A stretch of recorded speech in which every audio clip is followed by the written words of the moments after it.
Le style cowboy continue à exister. Ce n'est pas seulement une image. Les routiers sont vraiment les cowboys des temps modernes. Premier prix pour la décoration du poste de conduite, un Kenworth de 1996, Total Obsession de Heather et Roger.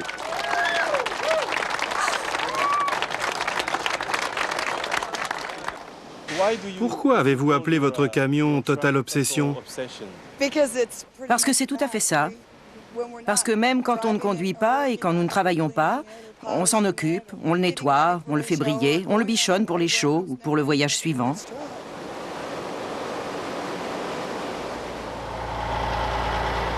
Le camion est à nous. La compagnie nous donne les instructions pour les chargements, fournit les remorques et s'occupe des assurances.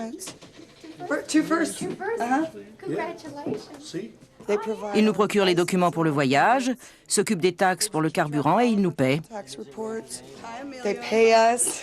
Et surtout, ils nous trouvent les chargements. Où va-t-on? Watsonville pour ramener des fraises jusqu'à Buffalo. On va à New York. S'il n'y en a plus, vous chargerez autre chose. Mais pour le moment, c'est des fraises.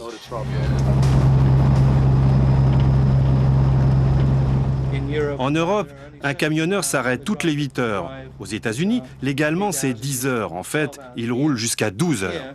Ici, un camionneur peut se reposer pendant que le camion roule.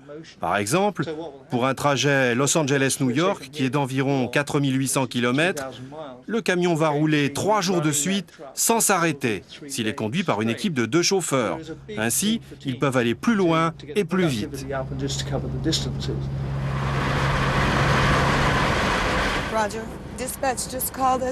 Roger, le bureau vient d'appeler. Ils veulent aussi que l'on passe par Salinas. C'est pour prendre 6 palettes de laitue.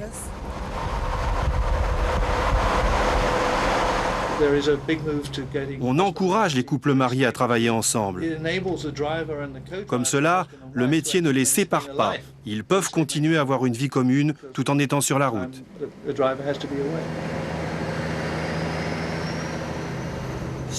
Notre chienne a 11 ans.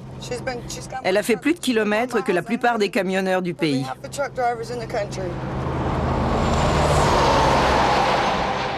Qui sait, elle a probablement plus de vocabulaire qu'eux. C'est vrai, et probablement aussi plus de dents.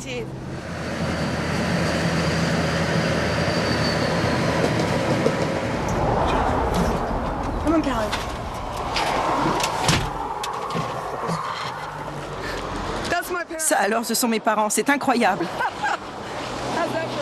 C'est incroyable. Ce sont mes parents. Oh, c'est vraiment marrant. Ça n'arrive jamais. J'ai enfin une chance de pouvoir vous parler. J'essayais de vous joindre. Oh, c'est drôle, je n'en reviens pas. C'est vous qui avez appris à conduire à votre fille? Oui, un jour elle est rentrée et elle m'a dit « Apprends-moi à conduire pour que je gagne plus d'argent. » Quel âge avait-elle? 12, 13, ah non, 20. 20 ans. On va rester un petit peu ici et on se retrouvera plus tard. Au revoir. À plus tard.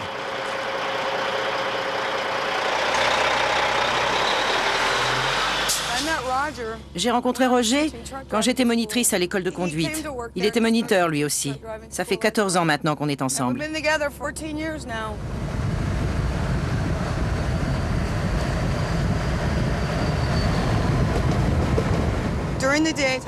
Pendant la journée, je dors habituellement. On ne se voit pas très souvent. On se croise au rideau quand on change de conducteur.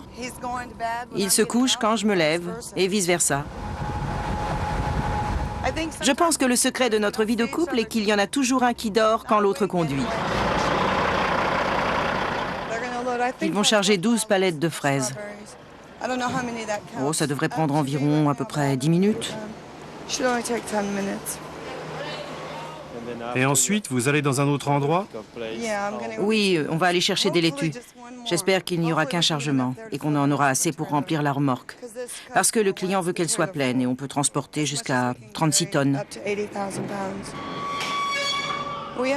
Nous devons nous assurer que la température de la remorque reste constante pour la conservation des fraises. Si elles étaient abîmées en arrivant à New York, c'est nous qui paierions la casse. Roger et moi, nous sommes responsables des produits que nous transportons. La température est réglée pour 34 degrés Fahrenheit et il fait actuellement 36 degrés 5. Ah, la batterie est faible. Croisons les doigts pour que ça reparte. La franchise sur l'assurance est de 2 500 $. C'est ce qu'on gagne pour un transport comme celui-ci, alors on ne peut pas l'assurer, c'est à nos risques et périls.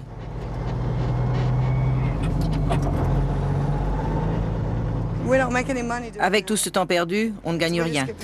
On n'est payé que pour les kilomètres que l'on fait.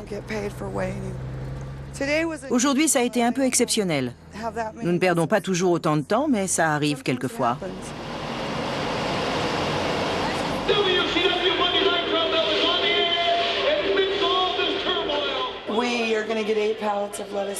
On charge les 8 palettes de laitue. Je ne sais pas encore si on aura tout ce soir. Je n'arrive pas à contacter le bureau. Normalement, il devrait y avoir quelqu'un le soir. Ils sont là 24 heures sur 24.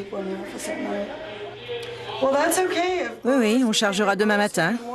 Tant pis, on passera la nuit ici. On va perdre encore un jour. Nous allons perdre de l'argent. Et au lieu d'arriver mercredi soir, on arrivera jeudi soir. Et au lieu de rentrer samedi, on ne rentrera que dimanche à la maison.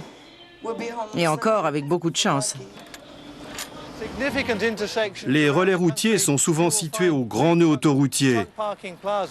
Celui-là est certainement le plus grand du monde.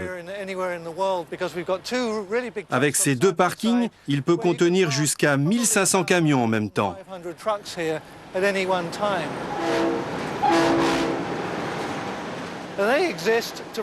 On y trouve tous les services pour les camionneurs. Évidemment de l'essence, un restaurant, des pneus, un atelier de mécanique, un coiffeur, tout ce dont un camionneur peut avoir besoin, et même ce dont il n'a pas besoin. Si vous voulez des accessoires ou des chromes, venez me voir. Si vous voulez des décorations ou des autocollants, Canal 12, Canal 12. Pour faire briller votre camion, faire rutiler vos chromes, demandez le polisher. Le polisher, Canal 39. La plupart des chauffeurs sont fiers de leurs camions et ils dépensent beaucoup d'argent pour les décorer, pour faire polir les chromes. C'est pourquoi beaucoup de petits artisans se sont installés autour du relais routier pour répondre à ces besoins. C'est tout un système économique qui s'est développé là. 20, 10, 5 $, vous voyez, oh, toi ça va. Si vous voulez gagner de l'argent comme moi, tout ce que vous avez à faire, c'est polir les camions. Avec un peu d'énergie, si vous faites du bon boulot, vous pouvez même gagner beaucoup de fric. Quand un type achète un nouveau camion, il va dépenser des milliers de dollars pour le personnaliser. Il est très important qu'un camion soit beau. Ça présente beaucoup d'avantages. Par exemple, la police contrôle moins un camion qui a un bel aspect et le camionneur n'a pas de temps à perdre pour une inspection qui peut durer des heures. Il récupère ainsi le fruit de ses efforts.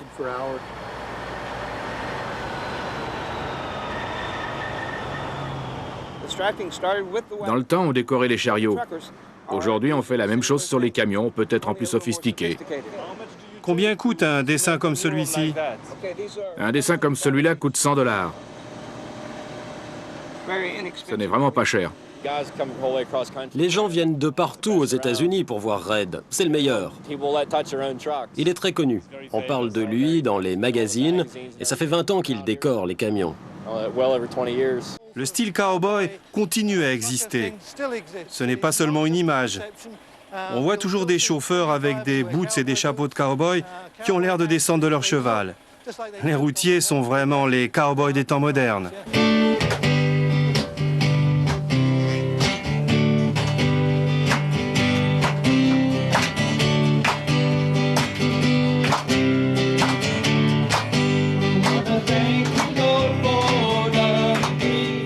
La chapelle est ouverte 24 heures sur 24, 7 jours sur 7.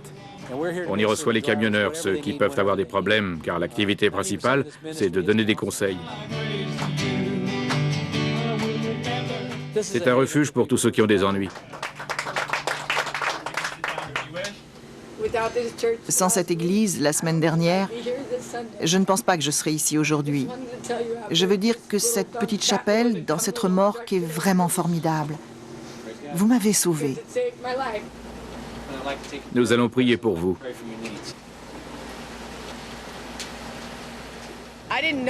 J'avais rencontré ce type un jour avant. Quand il m'a agressé, il semblait être un camionneur normal. Soudainement, il est devenu méchant. C'était comme Dr. Jekyll et Mr. Hyde. Au début, il me disait qu'il voulait me protéger. On marchait le long de l'autoroute, près de la clôture, et d'un seul coup, il m'a dit « Je hais les femmes, je vais te tuer », et il a essayé. Il a raté la veine et l'artère, mais j'ai 75 points de suture sur la main. Et il m'a frappé à la tête. Quand on quitte la maison, qu'on prend l'autoroute, le stress disparaît. On se retrouve tous les deux avec le chien et on est très heureux. Sur la route, il n'y a personne pour nous emmerder. On adore.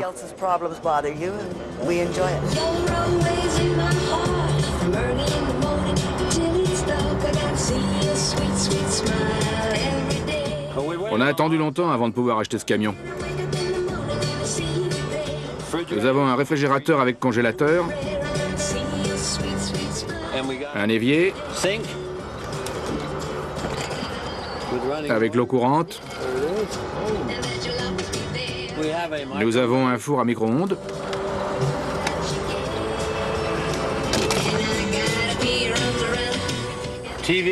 Une télévision, un magnétoscope et un lit double. On l'a acheté en août et on a fait 192 000 km depuis. Combien l'avez-vous payé? On l'a payé 108 000 $. Mais il en valait 138 000.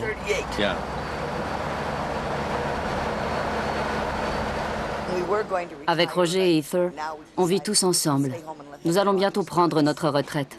Mais on continuera à vivre avec eux. On s'entend très bien. Quelquefois, Roger et Heather songent à déménager. On est pourtant bien ensemble. Alors ils restent et comme ça, ils pourront s'occuper de nous quand nous serons vieux. Mes parents vivent ici avec Roger, moi et mon fils qui a 21 ans. Nous sommes à la maison à peu près un jour par semaine.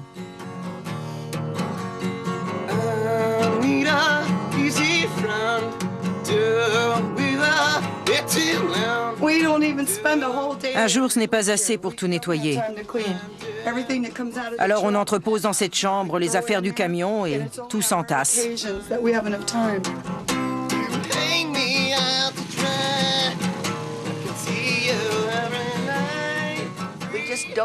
On n'a pas le temps d'arranger le jardin. On voudrait bien trouver quelqu'un pour s'en occuper, mais personne ne veut le faire. Même en les payant, ils ne veulent pas s'en charger.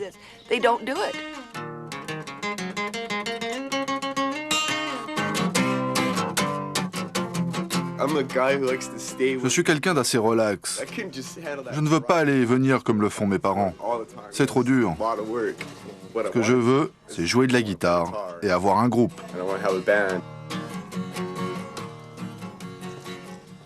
Il faudrait agrandir la maison.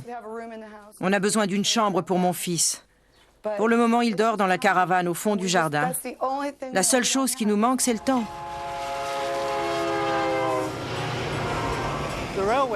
Les entreprises de chemin de fer ont fait de graves erreurs qui ont bénéficié à l'industrie du transport routier. Les camions sont vraiment plus efficaces. Ils peuvent aller de Los Angeles à Chicago en 30 heures, alors que le train, pour le même trajet, met 4 jours. En 2 ans et 9 mois, nous avons fait 1 200 000 km avec ce camion. Ça fait pas beaucoup de temps à la maison.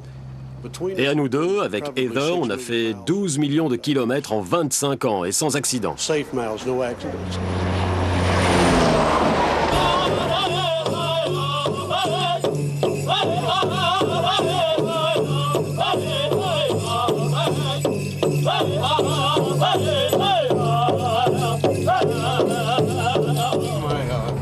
J'ai des ancêtres indiens, Cherokee et Apache, dans les 2 branches de ma famille.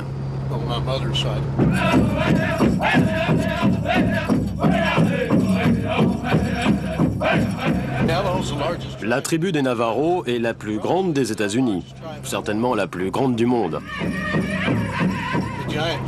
Le relais routier Giant appartient aux Navajo. Son nom vient du nom de la raffinerie qui est à côté de la route. Ils ont commencé à pomper le pétrole là et à le vendre aux camions de passage. Aujourd'hui, c'est devenu un grand complexe et 98% du personnel est Navajo. Nous devons absolument changer dans l'esprit du public l'image du camionneur. Ce n'est pas un voyou qui fait peur aux familles sur l'autoroute, mais quelqu'un d'indispensable au bon fonctionnement de la vie quotidienne aux États-Unis.